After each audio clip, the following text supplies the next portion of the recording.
Kapuso, ingat sa pagmamaneho sa Norsagaray, Bulacan. Isang truck ang umararo sa ilang poste ng kuryente at nakabangga pa raw ng nakamotorsiklong may angkas na bata.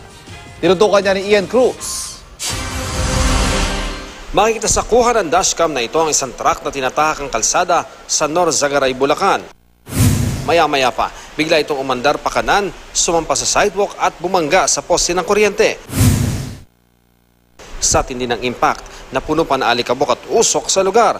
Ayon sa uploader, tumama ang truck sa mga poste ng kuryente. Bumangga rin daw ito sa motorsiklong may sakay na bata. Hindi pa malinaw kung ano ang nangyari sa mga sakay ng motorsiklo. Kuha naman ito sa bahagi ng Commonwealth Avenue sa Quezon City. Ang pampasaherong bus na yan, makikitang pilit na nag-overtake sa ilang sasakyan. Sa tindi ng gitgitan, muntikan pa niyang masagi ang isang jeep at tuluyang nasagi ang isa pang pampasaherong bus. Nahagip daw ng kumitkit na bus ang side mirror ng isang bus. Tumigil naman ang dalawang bus sa tabi ng kalsada matapos ang insidente. Delikado at takaw disgrasya ang ginawa ng bus. Ian Cruz, Nakatutok, 24 Oras.